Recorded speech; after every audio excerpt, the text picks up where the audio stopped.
एक real estate company के बहुत क्लोजली मैं काम कर रहा था। रियल एस्टेट ने बहुत बड़ा इम्पैक्ट झेला था कोविड के टाइम पे, and we lost our job. सबके साथ यही प्रॉब्लम चल रही थी। नई जॉब ढूंढने के लिए बहुत ज़्यादा मेहनत करनी पड़ रही थी और बहुत ही कम सैलरीज पे हमें जॉब मिल रही थी। उस टाइम पे हमने देखा कि एक पर्टिकुलर इकोनॉमी का एक part it was running any which ways. हमारे सबके घरों में खाना आ रहा था, हमारे फार्मर्स ग्रो कर रहे थे, फार्मर्स के पास जो भी उनके पास केमिकल फर्टिलाइजर्स या जिस चीज़ की ज़रूरत होती थी वो सब उनके पास पहुंच रही थी। इस बीच मेरे ही एक फ्रेंड ने मुझे सजेस्ट किया कि हाँ ठीक है, go for trading of chemical fertilisers. Chemical fertilisers की रिसर्च से मैंने शुरू किया था इस सफ़र को, और केमिकल फर्टिलाइजर्स में जब मैं गया तो पता लगा कि उसका स्कोप तो धीरे धीरे जा रहा है। We are now going to traditional farming. हमें पता लगा कि बहुत सारे कंटामिनेशंस हो रहे हैं, लोग बीमार पड़ रहे हैं, लोगों को हार्ट अटैक हो रहे हैं, कैंसर्स हो रहे हैं, और ये सब केमिकल फर्टिलाइजर्स की वजह से हो रहा है। सबसे बड़ी प्रॉब्लम तो दूध के साथ थी, जो कि हम लोग सबसे ज़्यादा इस्तेमाल करते हैं, बच्चों को देते हैं, अपने छोटे बच्चों को भी दूध देते हैं, और उसके कंटामिनेशन की वजह से हमारी पूरी पॉपुलेशन पे बहुत बड़ा इम्पैक्ट पड़ रहा है। इस चीज़ की प्रॉब्लम का हल निकालने के लिए हमने सोचा कि ओके, केमिकल फर्टिलाइजर्स नहीं सही, तो इसकी जगह क्या चीज़ आ रही है?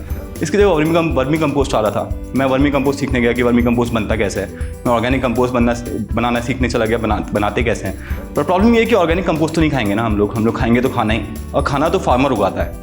ठीक है, फार्मर को तो पता ही नहीं है कि मैं क्या इस्तेमाल कर रहा हूँ, क्यों इस्तेमाल कर रहा हूँ। उसे लगता है कि मैंने कुछ उगाया है और ये बिक क्यों नहीं रहा है, या फिर मैं बेचता हूँ तो ये पहुँचता कहाँ है। वो मंडी जाता है, मंडी से हमारे पास आ जाता है, और हमारे पास वही चीज़ खाने को आती है जो चीज़ हम हमेशा से खाते आ रहे हैं। इस प्रॉब्लम का कुछ तो सॉल्यूशन निकालना ही था।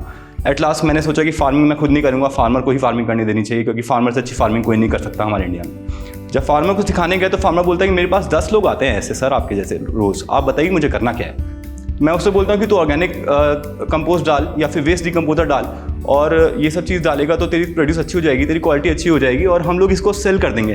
बड़े आसानी से हम लोग ये जाके बात बोल देते हैं, पर ये बात ना तो फार्मर को समझ में आती, और हम कितने ही लोगों के पेट भर पाएंगे इस तरह से उगाने के बाद। ये सोच के मेरे को थोड़ा सा आइडिया समझ में आया कि क्या बेसिक प्रॉब्लम है एग्रीकल्चर की।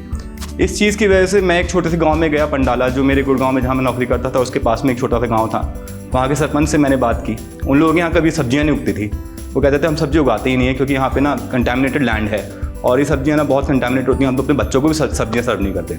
हमें लगता है कि दाल ज़्यादा अच्छी है, हमें लगता है कि दूध के प्रोडक्ट ज़्यादा अच्छे हैं, लेकिन मैं कहता हूँ दूध का प्रोडक्ट तो और भी कंटामिनेटेड है। कि फॉडर तो एक हफ्ते में ही फार्मर उगा के यूरिया से अपने गायों को सर्व कर देता है, और वही गाय हमें वो कंटामिनेटेड दूध दे देती है। इसका सॉल्यूशन निकालने के लिए मैंने अब अपने स्टार्टअप के ज़रिए, ऑर्गेनिक मैजिक के ज़रिए, ये कोशिश की है कि मैं एक फार्मर का नेटवर्क बनाऊं। एक फार्मर का बिगेस्ट नेटवर्क बनाने की कोशिश मेरी रहेगी, जिससे कि मेरे पास एक बहुत अच्छी प्रोड्यूस हो। फार्मर को मैं ये भरोसा दिला सकूं कि आप अकेले नहीं हैं, आपके साथ हम हैं। हम आपकी यूरिया की कॉस्ट कम करना चाहेंगे, और हम आपकी यूरिया की कॉस्ट कम करके उसकी जगह ऑर्गेनिक डिकम्पोजर बनवाना चाहेंगे। बहुत बड़ी साइंस नहीं है। उनके यहाँ पे गोबर होता है, उनके यहाँ पे सारी चीज़ होती है उसको बनाने के लिए।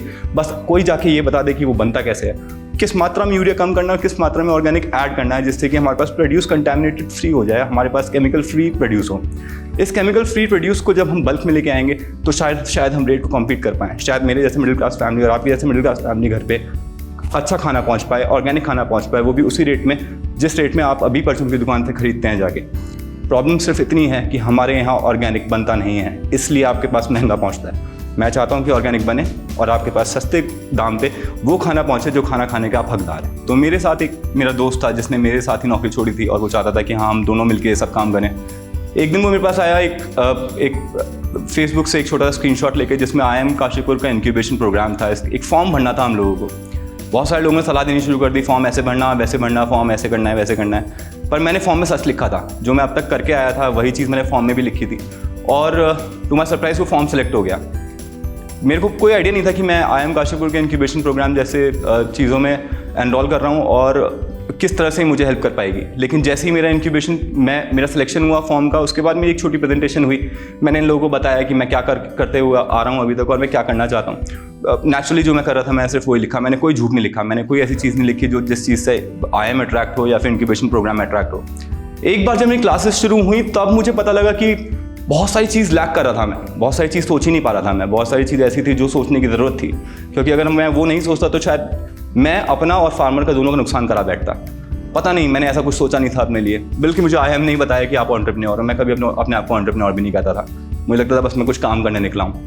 लेकिन जैसे ही IIM की क्लासेस मेरे सामने आई, इंक्यूबेशन प्रोग्राम मेरे सामने आया, और मुझे लगा कि बहुत सारी चीज़ें इस पर्टिकुलर एरिया में हो चुकी हैं। और ये तब है जब मैं 2 साल से रिसर्च करता हुआ आ रहा था। तो मुझे लगा कि पता नहीं, शायद हो सकता है जब आप अच्छा काम करने निकलते हैं तो बट कुछ लोग आपको मिल ही जाते हैं आपका हाथ पकड़ के आगे निकालने के लिए, और IIM ने मेरे साथ वही किया। इस इंक्यूबेशन प्रोग्राम के बाद मुझे लगता है कि हाँ, जो मैं करने चला था वो मैं कर पाऊँगा, और एक एक्सपर्ट की राय से और एडवाइजरी से कर पाऊँगा। हम लोग सोचते हैं कि नौकरी छोड़ देंगे तो पैसा कहाँ से आएगा, या फिर एक बार पैसा कमा लें तो कुछ अपना काम करेंगे। बहुत सारे लोग यही सोचते हैं कि एक बार नौकरी करके पैसा कमा लेते हैं फिर हम अपना काम करेंगे। फिर भी हम अपना काम में करने से डरते हैं। हमें लगता है कि हम इतना डिसिप्लिन जो हमारी नौकरी में था वो हम अपने साथ कैसे लेके आएंगे। आप एक बार शुरू कीजिए, आप एक बार सोचिए अपने मन में कि मैं करना क्या चाहता हूँ। एक इम्पैक्ट क्रिएट करने के लिए हमें एक ही ज़िंदगी मिलती है। आप उस ज़िंदगी में जितनी जल्दी उस इम्पैक्ट को क्रिएट करने निकल पड़ें उतनी जल्दी आपके लिए बेहतर होगा।